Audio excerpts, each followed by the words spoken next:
Welcome back to the channel. Today, we continue testing our luck with cheap online purchases. This time, the item in focus is a specialized box containing a drill and 2 removable batteries. It sounds exciting, but before you imagine unboxing and try it out, I want to share an important point. Buying cheap items isn't always a smart choice.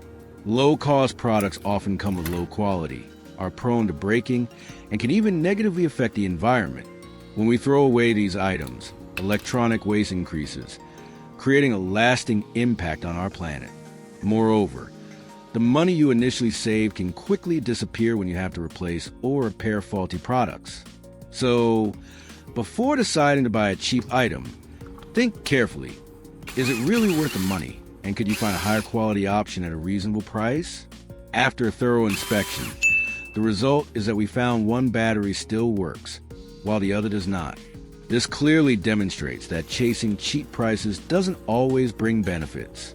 Sometimes, investing a little extra in higher quality products can save money and protect the environment in the long run. So, today's lesson is simple but important. Think carefully before buying cheap items, and always consider the real value a product brings. Making informed choices not only helps your wallet, but also contributes to a healthier planet. Thank you for watching, and I'll see you in the next video. Let's see. I just hope that this poorly marked battery can be charged. If it charges but the device doesn't recognize it, then we'll probably need to find another solution. And just as I said, the answer became clear. This battery cannot be used.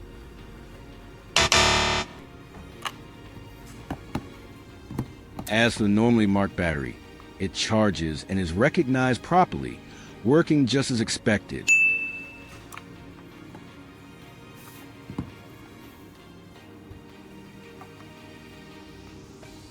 I'm going to use the most primitive method to bring this dead battery back from the depths of hell to the surface. As long as there's one working battery, no number of dead ones will be a problem. Here, I prepared 2 wires, one negative and one positive.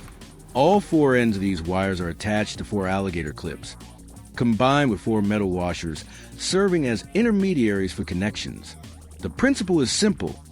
Connect the positive terminal of this battery to the positive terminal of the other, and similarly, connect the negative terminals. But before that, I need to verify it with a small test first.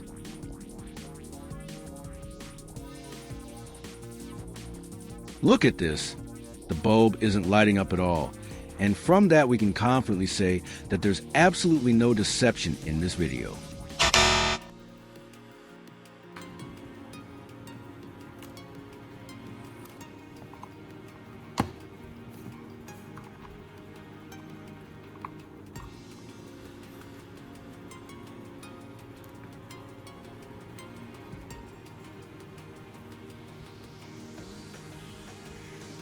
This battery isn't surprising at all, as it still works normally and functions just as expected. So, have I earned your trust? Every test here is transparent, and if you find it useful, hit like, subscribe, and turn on the notification bell so you won't miss the next video. The previous method was also a way to revive the battery, but I just remembered that I had used it in an earlier video, so we won't use it this time.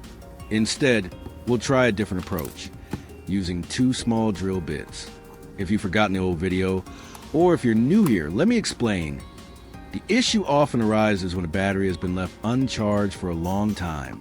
When a battery sits discharged for too long, the internal chemical structure can lead to a non-charging state. Using 2 small drill bits works because of a simple physical principle.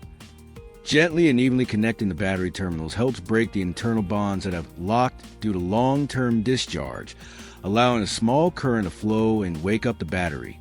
This doesn't make the battery work like new, but it restores its ability to accept a charge temporarily, letting you then attempt a normal full charge. And now, we just need to wait about 15 to 20 minutes, and then the battery can be charged normally as usual.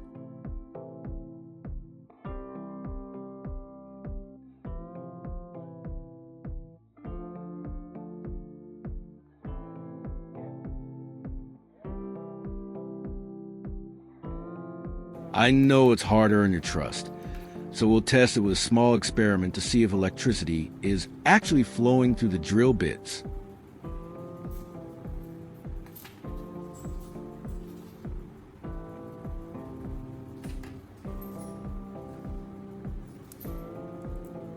So it's clear the bulb is lit.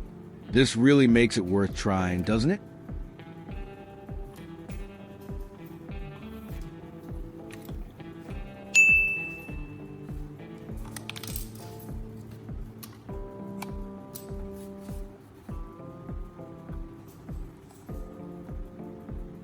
Using the same principle as before, I'll try coming up with a few different variations. If you think of a clever method, don't hesitate. Drop it in the comments below.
After experimenting with a few new variations, I think it's now time to test their actual effectiveness.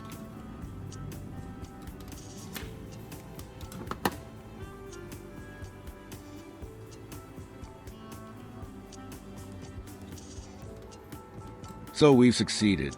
After all the steps, from checking each battery, applying simple physical principles, to experimenting with several creative methods, We finally revived a battery that seemed completely dead. This process not only gives us a better understanding of how batteries work, but also proves that patience, carefulness, and a bit of creativity always yield results. Every small step mattered, and it's precisely through diligently checking each detail that we achieve the success. Now, join me in enjoying the results after bringing this dead battery back to life.